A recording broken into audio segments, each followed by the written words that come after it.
Hello साथियों, नमस्कार। कैसे हैं आप सभी लोग? मुझे उम्मीद है आप लोग बढ़िया होंगे और आपकी पढ़ाई अच्छी चल रही होगी।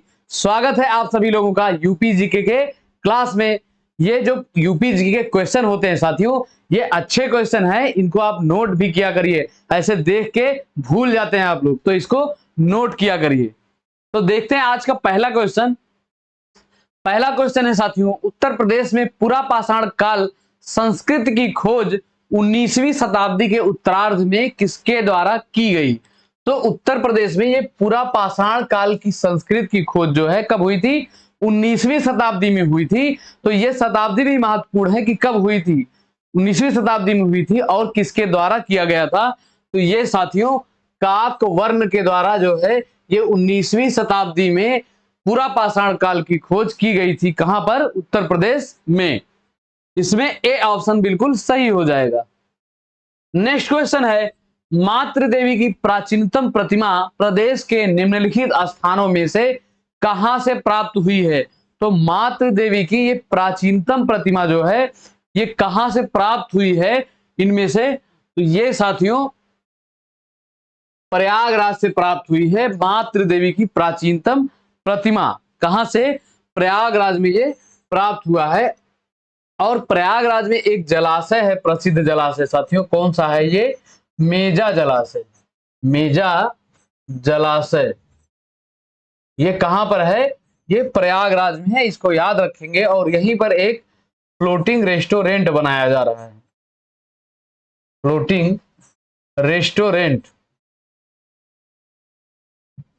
कहां पर बनाया जा रहा है? ये प्रयागराज में बनाया जा रहा है। और यहीं पर एक गैलरी है, निराला निराला आर्ट गैलरी।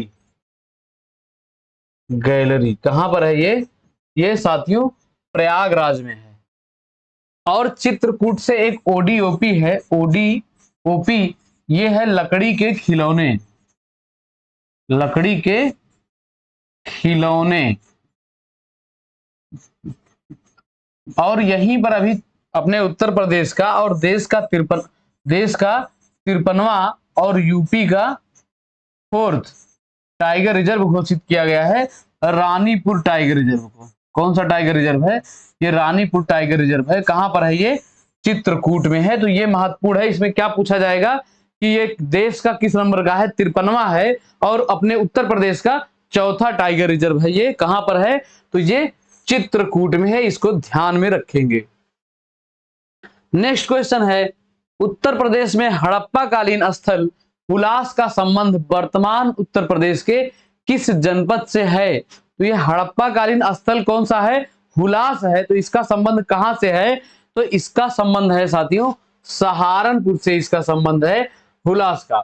और मेरठ से कौन सा स्थान है? यहां से एक स्थान है आलमगीरपुर। आलमगीरपुर जो हड़प्पन स्थल है ये कहां पर है? मेरठ में है। तो इसको याद रखेंगे। और ये हुलास कहां पर है? तो ये सहारनपुर में है हुलास। इसको भी याद रखेंगे। नेक्स्ट क्वेश्चन है, निम्नलिखित में से उत्तर प्रदेश का सबसे पुराना वन्य जीव विहार कौन सा है? तो प्रदेश का सबसे पुराना वन्य जीव विहार कौन सा है? तो ये साथियों चंद्रप्रभा वन्य जीव विहार है। ऑप्शन ए इसका बिल्कुल सही उत्तर है। और ये कहां पर है? तो ये चंदौली जिले में है। चंद्रप्रभा वाइल्ड लाइफ सेंचुरी कहां पर है साथियों? तो ये चंदौली जिले में है। और चंदौली जिले को किस रूप में हम जानते हैं? इसे हम चावल का कटोरा कहते हैं। चावल का कटोरा कहते हैं चंदौली जिले को। और यहीं से एक चावल की प्रजाति है जिसे जीआई टैग दिया गया है। इसका नाम क्या है? आदम चीनी चावल।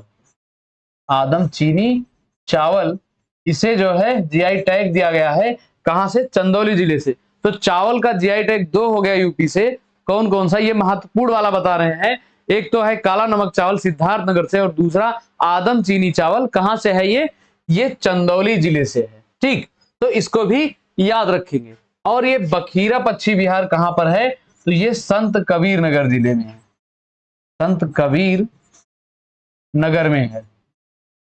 और चंद्रशेखर आजाद तो ये जो है कन्नौज में है। ये कन्नौज में है। और पूछा जाता है कभी कभी सबसे छोटा वन्य जीव विहार कौन सा है, तो ये महावीर स्वामी के नाम से है। महावीर स्वामी वन्य जीव विहार ये सबसे छोटा वन्य जीव विहार है अपने उत्तर प्रदेश का। और सबसे बड़ा पूछा जाए अगर आपसे, अगर बड़ा पूछा जाए तो बड़े में कौन सा है, ये हस्तिनापुर का है। हस्तिनापुर वन्य जीव विहार जो है ये सबसे बड़ा है यूपी में। सबसे छोटा कौन सा है, महावीर स्वामी सबसे छोटा है। और सबसे पुराना इस प्रश्न में डिस्कस किया गया है चंद्रप्रभा वन्य जीव विहार। नेक्स्ट क्वेश्चन है 16 महाजनपदों का उल्लेख बौद्ध के किस ग्रंथ से प्राप्त होता है। तो 16 महाजनपदों की संख्या भी पूछी जाती है। तो कितनी है महाजनपदों की संख्या, ये टोटल 16 है। और इनका उल्लेख कहां पर मिलता है, तो ये साथियों इनका उल्लेख जो है बौद्ध ग्रंथ अंगुत्तर निकाय में मिलता है। कहां पर मिलता है, बौद्ध ग्रंथ अंगुत्तर निकाय में। और जैन ग्रंथ एक है भगवती सूत्र। तो ये जो है जैन ग्रंथ है, जैन ग्रंथ भगवती सूत्र। और यहां पर प्रश्न में आपसे क्या पूछा गया है, बौद्ध ग्रंथ। तो इस प्रश्न का उत्तर आप ये अंगुत्तर निकाय ही बताएंगे। लेकिन अगर संपूर्ण रूप से पूछा जाए कि कौन से बौद्ध और जैन ग्रंथों में इस ये 16 महाजनपदों का डिस्कस किया गया है या इनका उल्लेख किया गया है, तो ये दोनों हो जाएंगे। लेकिन यहां पर यही है, तो इसको भी याद रखेंगे, भगवती सूत्र और अंगुत्तर निकाय दोनों में 16 महाजनपदों का उल्लेख किया गया है। और इन महाजनपदों में से वर्तमान में कितने हैं, यह भी प्रश्न पूछा गया है। तो वर्तमान में आपके 8 महाजनपद जो है वर्तमान उत्तर प्रदेश में उपस्थित हैं, यह भी पूछा गया है। नेक्स्ट क्वेश्चन है प्राचीन कालीन महाजनपद सूरसेन महाजनपद की राजधानी निम्नलिखित में से कहां पर स्थित था। तो प्राचीन कालीन महाजनपद कौन सा है, ये सूरसेन की राजधानी पूछी जा रही है। तो सूरसेन की राजधानी कौन सी थी, तो ये मथुरा थी सूरसेन की राजधानी। इसको बिल्कुल याद रखेंगे, ये सूरसेन की राजधानी कौन सी थी, मथुरा थी। और कुशीनारा और पावा तो ये मल्ल महाजनपद की राजधानी थी। कहां की थी, ये मल्ल महाजनपद, मल्ल महाजनपद की राजधानी कौन कौन सी थी, कुशीनारा और पावा। ठीक।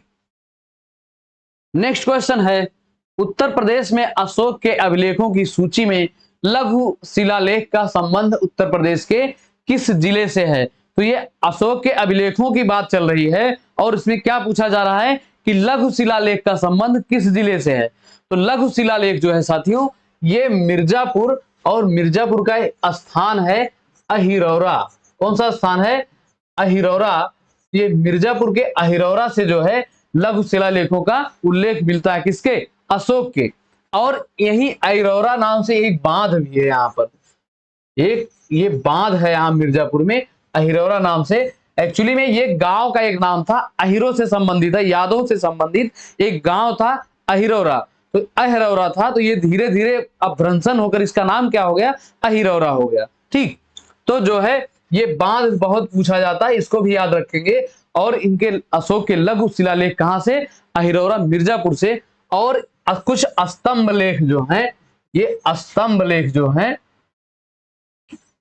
ये कहां से प्राप्त हैं, तो ये जो है स्तंभ लेख, स्तंभ लेख कहां से प्राप्त है, तो ये सारनाथ और कौशाम्बी से इनके स्तंभ लेख प्राप्त हुई है, लघु स्तंभ लेख। और ये शिलालेख, लघु शिलालेख मिर्जापुर से, और स्तंभ लेख कहां से, सारनाथ और कौशाम्बी से। तो दोनों याद रखेंगे। नेक्स्ट क्वेश्चन है निम्नलिखित में कौन सा उत्तर प्रदेश का कपास का उत्पादक जिला है। तो कपास का उत्पादक जिला इनमें से कौन सा है उत्तर प्रदेश का, तो ये साथियों रामपुर, मथुरा और बरेली, ये तीनों जिले जो हैं ये कपास के उत्पादक हैं। बहुत ज्यादा नहीं लेकिन कुछ मात्रा में कपास का उत्पादन यहाँ पर किया जाता है।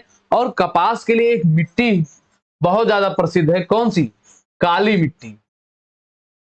तो इस काली मिट्टी से जो पूछा जाता है, इसका कई नाम है, इसका नाम है कपासी मृदा। काली मिट्टी का एक नाम है कपासी मृदा, और इसका एक नाम है रेगुर मृदा, रेगुर मृदा। और इसका एक नाम है करेल मृदा, करेल मृदा।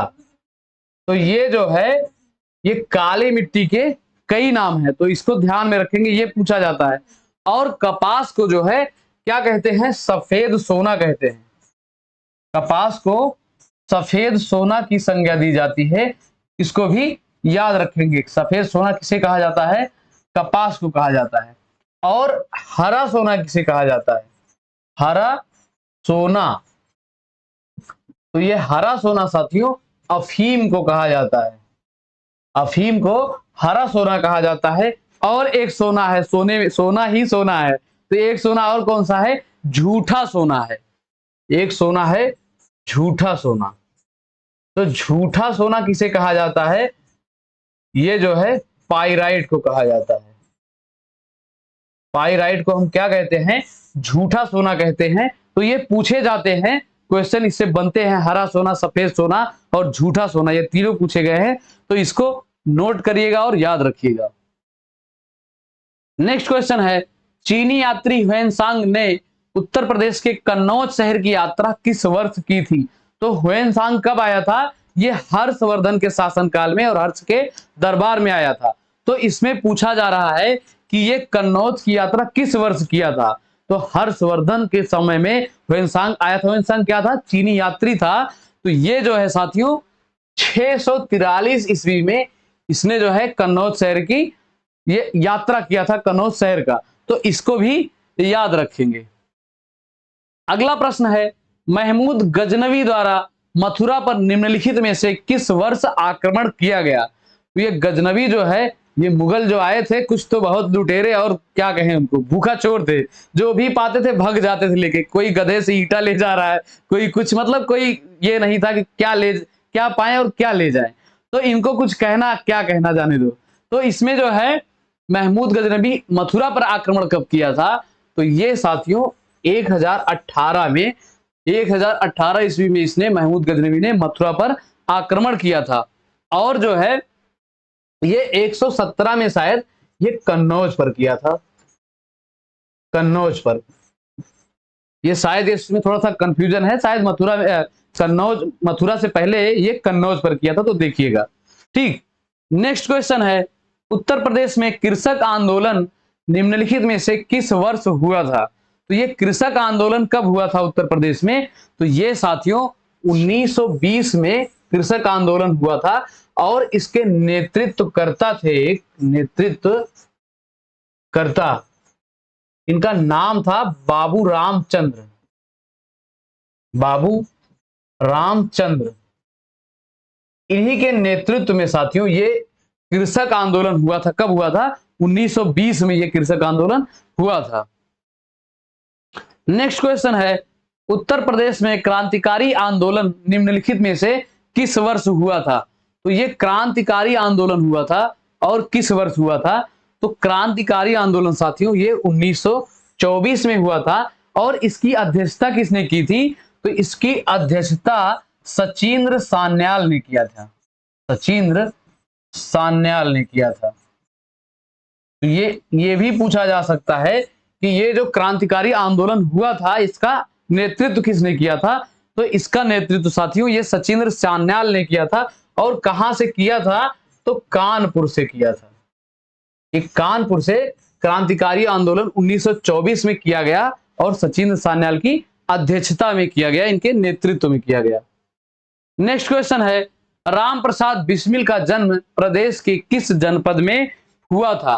तो राम प्रसाद बिस्मिल का जन्म कहां पर हुआ था भाइयों, तो ये जो है शाहजहांपुर में राम प्रसाद बिस्मिल का जन्म हुआ था। और एटा जो है, एटा से हम एटा का एक जगह है जलेसर, जलेसर, तो ये भी कुछ चर्चा में था। और एटा से घुघरू और घंटी, घुघरू और घंटी, जो मंदिर में आप घंटी बजाते हैं टन टनाटन टन वाला, ये घंटी कहां पर बनती है, तो ये एटा से, एटा में बनती है। और बलिया से ओडीओपी है, ओडीओपी, एक जिला एक उत्पाद क्या है, बिंदी। ये बिंदी जो है बलिया से ओडीओपी है। और अयोध्या से ओडीओपी है क्या, गुड़। अयोध्या से ओडीओपी है गुड़। और अयोध्या जो है ये सरयू नदी के किनारे पर है। और यहीं पर सरयू रिवर फ्रंट बनाया जा रहा है। और एक खास बात है यहाँ पर एक पर्वत है, मणि पर्वत। कौन सा पर्वत है? ये मणि पर्वत है। तो अभी इसका भी जो है, इसका रिजर्विनेशन, इसका नवीनीकरण किया जा रहा है। तो ये चर्चा में था, करंट में था, तो इसको ध्यान रखेंगे कि मणि पर्वत कहां पर है। ये अयोध्या में है। नेक्स्ट क्वेश्चन है, गणेश शंकर विद्यार्थी का जन्म किस जिले में हुआ था? तो ये गणेश शंकर विद्यार्थी का जन्म कहां पर हुआ था? तो पहले तो इनके बारे में जानेंगे कि इन्होंने कुछ रचना की थी। क्या किया था इन्होंने? ये प्रताप नाम का एक दैनिक समाचार पत्र है। तो इसका संपादन इन्होंने किया था। किसने किया था? गणेश शंकर विद्यार्थी ने। और इनका जन्म कहां से हुआ था?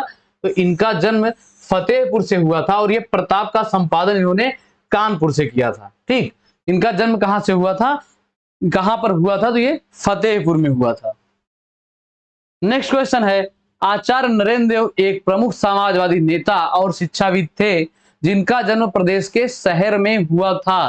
तो ये आचार्य नरेंद्र देव के बारे में बताया जा रहा है कि ये एक समाज सेवी थे और समाजवादी नेता थे। और क्या थे? ये एक प्रमुख समाजवादी नेता और शिक्षाविद थे। हाँ, ये बताना चाह रहा था, शिक्षाविद थे। तो इनके नाम से एक कृषि विश्वविद्यालय भी खोला गया है। कहां पर है? तो ये अयोध्या में है। इनके नाम से एक कृषि विश्वविद्यालय कौन सा है? ये आचार्य नरेंद्र देव कृषि एवं प्रौद्योगिकी विश्वविद्यालय इनके नाम से है। और इनका जन्म पूछा जा रहा है। तो ये जो है, इनका जन्म सीतापुर से हुआ था। इनका जन्म कहां पर हुआ था? सीतापुर में हुआ था। और सीतापुर से ओडीओपी है। ओडीओपी क्या है? मूज उत्पाद, यहाँ का ओडीओपी है। मूज उत्पाद कहां, यहां से ओडीओपी है। और यहीं पर एक धार्मिक तीर्थ स्थल है नैमिषारण्य। कौन सा है? नैमिषारण्य यहाँ का एक धार्मिक तीर्थ स्थल है सीतापुर में। नेक्स्ट क्वेश्चन है, फर्रुखाबाद जिले का मुख्यालय निम्नलिखित में से कहां पर है? तो फर्रुखाबाद जिले का मुख्यालय कहां पर है? तो ये मुख्यालय जिन जिलों के अलग हैं वही पूछे जाते हैं और वही आपको बताए भी जाते हैं। तो इसको ध्यान से देखा करिए और याद किया करिए। तो फर्रुखाबाद जिले का मुख्यालय साथियों ये फतेहगढ़ है। कहां पर है? फतेहगढ़ है फर्रुखाबाद जिले का मुख्यालय। और ये गौरीगंज जो है ये अमेठी जिले का मुख्यालय है। अमेठी जिले का मुख्यालय कहां पर है? गौरीगंज है। और राबर्ट्सगंज जो है ये सोनभद्र जिले का मुख्यालय है। सोनभद्र का मुख्यालय राबर्ट्सगंज है। तो फर्रुखाबाद जिले का कौन सा मुख्यालय है? फतेहगढ़, याद रखेंगे।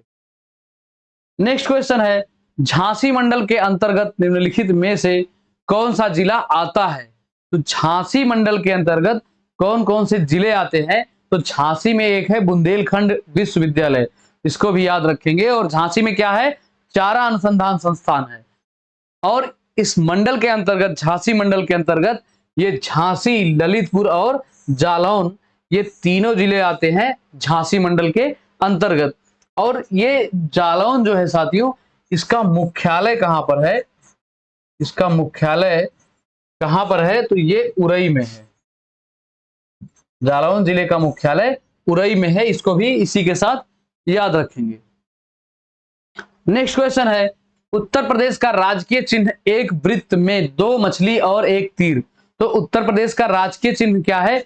ये तो इसमें क्या पूछ रहा है? किस वर्ष स्वीकृत किया गया। लेकिन और प्रश्न क्या बनता है कि उत्तर प्रदेश का राजकीय चिन्ह क्या है? तो एक वृत्त में 2 मछली और 1 तीर धनुष है। तो ये कब स्वीकृत किया गया था?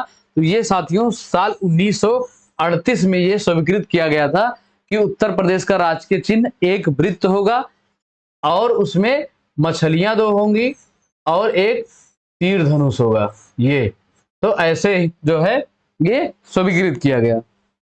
नेक्स्ट क्वेश्चन है, उत्तर प्रदेश के विधान परिषद का गठन किस वर्ष किया गया था? तो विधान परिषद का गठन कब किया गया था? तो विधान परिषद का गठन साथियों ये 1937 में किया गया था। और विधान परिषद अपने इसमें अनुसूचियों में, अनुच्छेद में ये 171 के सब क्लास 2 में इसका वर्णन किया गया है, इसका उल्लेख किया गया है कि एक विधान परिषद होगा और इसके पहले अध्यक्ष सीताराम थे। सीताराम ये अपने उत्तर प्रदेश विधान परिषद के पहले अध्यक्ष थे। तो ये पहले अध्यक्ष, कोई भी बॉडी बनी है अगर अपने उत्तर प्रदेश से संबंधित या कहीं पर भी, जो पहला होता है वो जरूर पूछा जाता है। पहला या वर्तमान वाला पूछा जाता है, बीच का कम ही पूछा जाता है, लेकिन पहला जो होता है ये जरूर पूछा जाता है। तो ये आर्टिकल कितने में आता है? आर्टिकल 171 के क्लास 2 के अंतर्गत आता है।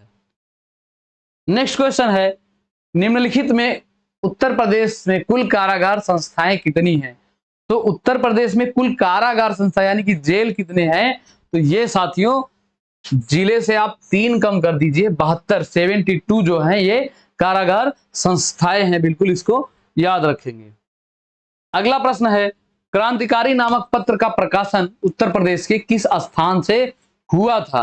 तो ये क्रांतिकारी नामक पत्र का प्रकाशन पूछा जा रहा है। तो ये साथियों राजधानी लखनऊ से हुआ था। क्रांतिकारी नामक पत्र का प्रकाशन कहां से हुआ था? लखनऊ से हुआ था क्रांतिकारी पत्र का प्रकाशन। और मेरठ को हम किस रूप में जानते हैं?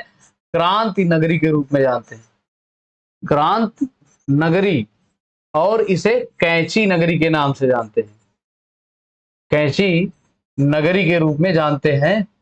इसे मेरठ को जानते हैं और एक रूप में जानते हैं खेल नगरी के रूप में, खेल नगरी के रूप में हम जानते हैं किसे? मेरठ को। और इसीलिए SAI द्वारा यहां पर एक खेल विश्वविद्यालय बनाया जा रहा है।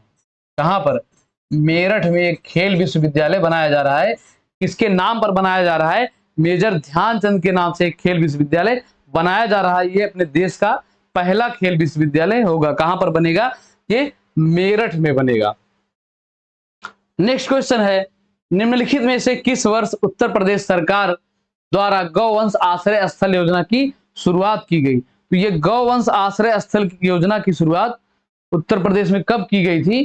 तो गौवंश आश्रय स्थल योजना की शुरुआत जो है ये की गई थी साथियों 1 जनवरी 2020 से गौवंश आश्रय स्थल योजना की शुरुआत की गई थी अपने उत्तर प्रदेश में। तो इसको ध्यान में रखेंगे क्योंकि गायों के लिए बहुत कुछ किया जा रहा है, तो इससे प्रश्न बनते रहते हैं। ठीक, नेक्स्ट क्वेश्चन है, निम्नलिखित में से उत्तर प्रदेश के किस जनपद में पशु जैविक औषधि संस्थान अवस्थित है? तो ये पशुओं के लिए पशु जैविक औषधि संस्थान कहां पर है? तो ये भी जो है आपकी राजधानी लखनऊ में है। पशु जैविक अनुसंधान संस्थान, पशु जैविक औषधि संस्थान है। ठीक, और जो है यहां पर औषधि अनुसंधान संस्थान है यानी कि CDRI, central drug and research institute कहां पर है? ये लखनऊ में है। और यहां पर एक है CIMAP, central institute of medicine and aromatic plant, और यहीं पर है विष अनुसंधान संस्थान। विष जो कहते हैं ना जहर खा के मर जाई, तो वही वाला है ये विष अनुसंधान संस्थान। कहां पर है? लखनऊ में है। और यहीं पर एक पार्क है बायोटेक पार्क, बायो पार्क। और एक पार्क अभी हाल ही में बनाया गया है, यहां पर कुत्ता पार्क बनाया गया यानी कि डॉग पार्क बनाया गया है। ये डॉग पार्क बनाया गया है। कहां पर बनाया गया है? लखनऊ में। तो हो सकता है पूछ ही लिया जाए कि डॉग पार्क कहां पर बनाया गया है? तो ये राजधानी लखनऊ में बनाया गया है। नेक्स्ट क्वेश्चन है, निम्नलिखित में से उत्तर प्रदेश का मांस उत्पादन में कौन सा स्थान है? तो मांस उत्पादन में हम लोग किस स्थान पे, किस नंबर पे हैं? तो मांस उत्पादन में हमारा पहला स्थान है। कौन सा स्थान है? पहला स्थान है मांस उत्पादन में। और चौथा जो है हम ये क्षेत्रफल में हम चौथे पोजीशन पे हैं। और जो है अभी हाल ही में सब्जी उत्पादन में भी हमने जो है पहला स्थान प्राप्त कर लिया है। इसके पहले जो है दूसरा स्थान था और पहला स्थान किसका था? वेस्ट बंगाल का था। ठीक, पश्चिम बंगाल का पहला स्थान था इसके पहले सब्जी उत्पादन में। नेक्स्ट क्वेश्चन है, उत्तर प्रदेश में मानवाधिकार आयोग की स्थापना कब किया गया था? तो ये मानवाधिकार आयोग की स्थापना कब किया गया था साथियों? तो ये 2002 में मानवाधिकार आयोग की स्थापना की गई थी। और 2005 में NHM की स्थापना की गई थी उत्तर प्रदेश में, यानी कि राष्ट्रीय स्वास्थ्य मिशन की स्थापना कब की गई थी? 2005 में की गई थी। और 2013 में राज्य सुरक्षा आयोग का गठन किया गया था। इसका गठन किया गया था, राज्य सुरक्षा आयोग का गठन कब किया गया था? तो ये 2013 में किया गया था। नेक्स्ट क्वेश्चन है, उत्तर प्रदेश में वर्षा ऋतु में निम्नलिखित में कौन सा लोकगीत गाया जाता है? तो ये वर्षा ऋतु का सबसे लोकप्रिय लोकगीत है, कौन सा है? कजरी है। ये कजरी झूले पे बहुत गाया जाता है, वर्षा ऋतु में झूले पड़ते हैं सावन के महीने में, तो तभी ये कजरी खूब गाया जाता है। और ये खास करके इसका जो एक स्थान है कि इसका एक जन्म स्थान के रूप में माना जाता है, तो ये मिर्जापुर है। मिर्जापुर जो है ये कजरी के जन्म स्थान के रूप में जाना जाता है। नेक्स्ट क्वेश्चन है, मानसिक संस्थान उत्तर प्रदेश के किस जनपद में अवस्थित है? तो ये मानसिक संस्थान है, ये सोच विचार वाला, मानसिक मन वाला, ठीक। तो कहां पर है ये आगरा, वाराणसी और बरेली, तो ये तीनों जगहों पर है मानसिक चिकित्सा संस्थान। जब मानसिक संतुलन किसी का खोएगा तो इन तीनों जगहों से जो नजदीक रहेगा वहीं जल्दी से लेके पहुंचा दीजिएगा, इलाज जारी हो जाएगा। नेक्स्ट क्वेश्चन है, ओखला पक्षी वन्य जीव विहार उत्तर प्रदेश के किस जनपद में स्थित है? तो ये ओखला पक्षी विहार जो है साथियों, ये है आपके गौतम बुद्ध नगर जिले में। कहां पर है? गौतम बुद्ध नगर जिले में है। और गौतम बुद्ध नगर जिला जो है ये साक्षरता की दृष्टि से सर्वाधिक उत्तम है, यानी कि यहाँ की साक्षरता जो है सर्वाधिक है। कहाँ की? गौतम बुद्ध नगर की। और जो है ये संत कबीर नगर में कौन सा है? तो ये है बखीरा पक्षी विहार। बखीरा पक्षी विहार कहां पर है? ये संत कबीर नगर में है। और रायबरेली में कौन सा है? तो रायबरेली के पक्षी विहार को हमने क्या ट्रिक आपको बताया है कि समझदार लोग ही राय देते हैं, तो यहां पर कौन सा है? समसपुर पक्षी विहार, रायबरेली में समसपुर, समसपुर पक्षी विहार। देखिए चीजें जो है भूलती बहुत हैं, तो इनको थोड़ा सा लिंक करके अगर आप याद रखेंगे तो आपको शायद याद रहे। और मैनपुरी में है समान पक्षी विहार, समान पक्षी विहार। तो मैनपुरी में सब समान है और रायबरेली में समझदार लोग रहते हैं। इस तरीके से लिंक करेंगे तो आपको भूलेगा नहीं। इसी प्रकार से एक हरदोई में एक पक्षी विहार है, कौन सा है? सांडी पक्षी विहार, सांडी पक्षी विहार। तो इसके लिए हमने क्या ट्रिक बताया है कि सैंडिल धोई हरदोई। कैसे? सैंडिल धोई हरदोई कहां पर है? ये सांडी पक्षी विहार हरदोई में है, इसको भी याद रखेंगे। और जो है ये संत कबीर नगर जिले का मुख्यालय है खलीलाबाद, खलीलाबाद। नेक्स्ट क्वेश्चन है, उत्तर प्रदेश के किस संस्था द्वारा पहली बार रोबोट के माध्यम से बच्चों का ऑपरेशन किया जाएगा? तो ये कौन सी संस्था है, कहां की संस्था है? इसके माध्यम से क्या किया जाएगा? बच्चों का इलाज किया जाएगा, ऑपरेशन किया जाएगा रोबोट के माध्यम से। तो ये जो है पीजीआई गोरखपुर है। ये कौन सा है? पीजीआई गोरखपुर विश्वविद्यालय जो है ये रोबोट के माध्यम से बच्चों का ऑपरेशन करेगा। ध्यान रखिएगा, पूछ सकता है। नेक्स्ट क्वेश्चन है, राज्य कृषि प्रबंधन संस्थान उत्तर प्रदेश के किस जिले में है? तो ये राज्य कृषि से संबंधित प्रबंधन संस्थान है। कहां पर है? तो ये राजधानी में है आपके। और राजधानी में एक जगह है रहमान खेड़ा। कौन सी जगह है? ये रहमान खेड़ा एक जगह है, तो यहीं पर है ये राज्य कृषि प्रबंधन संस्थान। और लखनऊ में इस बार जो है 4 दिवसीय आम महोत्सव मनाया गया, 4 दिवसीय आम महोत्सव। और जो है यहां पर क्या मनाया गया? ग्लोबल इन्वेस्टर समिट, GIS, ये भी अपने राजधानी में मनाया गया है, ठीक। और बांदा से संबंधित एक है कालिंजर दुर्ग, कालिंजर दुर्ग, तो इसको भी इसी के साथ याद रखेंगे एक साथ में, ठीक। तो साथियों प्रश्न हमारे इतने ही रहते हैं जो कि समाप्त हो गए। उम्मीद करते हैं सेशन आपने अच्छे से एंजॉय किया होगा और सीखा होगा, कुछ पढ़ा होगा। और इसको अब क्या करना है, आगे आपको शेयर करना है, वीडियो को लाइक करना है, और पहली बार देख रहे हैं तो चैनल को जरूर सब्सक्राइब करना है। मिलते हैं साथियों नेक्स्ट सेशन में, तब तक के लिए जय हिंद, जय भारत, वंदे मातरम।